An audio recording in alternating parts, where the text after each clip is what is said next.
Welcome back to Yang Daily. I'll be your host, Alex Cheney, bringing you all the Yang news you need to live your life right. As luck would have it, this episode turned out to be an almost continuation of the last one. The topic is plenty important enough to deserve the extra scrutiny, though I will move on to different topics tomorrow. But some exciting UBI news made its way in here as well. Let's get into it. Quick shout out to our Tier 3 patrons, Peter Park, Shay Meehan, and Nathan Stankowski, as well as all our other patrons. You keep us all informed and engaged. If any of you out there want to join these advocates of humanity first and independent journalism, head on over to patreon.com/YangDaily. It would only take a couple of bucks a month from each listener to keep this podcast and community going and growing into the future. Now on to the news. Just 4 weeks after the cyber hack that shut down the Colonial Pipeline, ransomware hackers have done the same to meat processor company JBS, temporarily shutting down some of their operations in Australia and the US. This type of attack generally encrypts the company's files, making them inaccessible, demanding a ransom be paid in return for decrypting them again. The FBI has since pegged R-Evil and Sodinokibi as the culprits. The hack on Colonial netted the perpetrators, called DarkSide, at least $4.5 million. It's got me thinking about that increase for cybersecurity funding in Biden's 2022 budget. Alright, so following right on the heels of last episode's plea from 100 democracy experts, a new letter from 350 professors of law, history, and political science has emerged, also urging the Senate to reform or suspend the filibuster. This new letter focuses on the history of the filibuster, how the founders explicitly rejected its supermajority vote requirement, other than for impeachment treaties and constitutional amendments, and that we are the only country with such a requirement. How many experts will it take to move Sinema and Manchin? Why can they not see what's right in front of their faces? Since the filibuster began, the functioning of Congress has nosedived. The amount of meaningful legislation has cratered. Nothing of value outside of what can be shoved into budget reconciliation gets done. Desperately important bills rot on the desk. The effects are plain as day for anyone to see. But Manchin and Sinema either don't see it or don't care.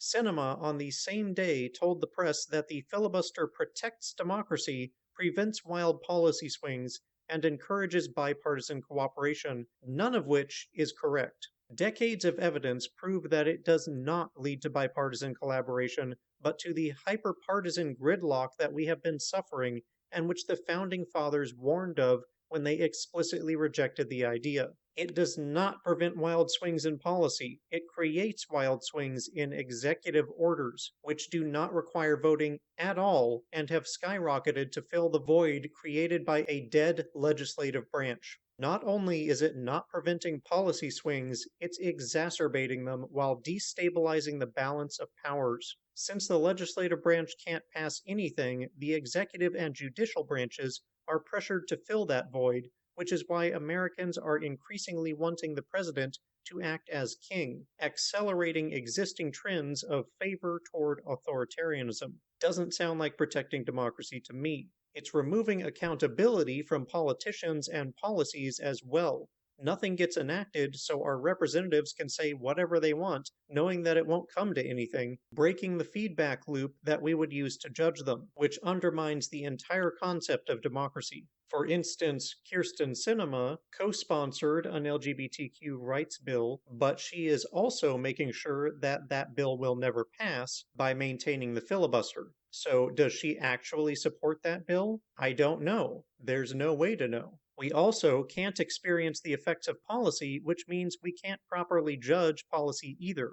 And of course, the inability to pass laws leaves the country crippled, unable to adapt or progress. Can you imagine if Congress had been this paralyzed throughout our entire history? We would have imploded centuries ago.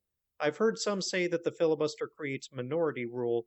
It does not. It eliminates rule altogether. It's a rudderless ship, complete paralysis while problems such as the Fourth Industrial Revolution grow out of control and the rest of the world leaves us behind. The filibuster kills democracy. America's founders knew it. We know it. It's time to do something about it. We may not get another chance. Democracy cannot survive constant gridlock. Either the filibuster goes or democracy does.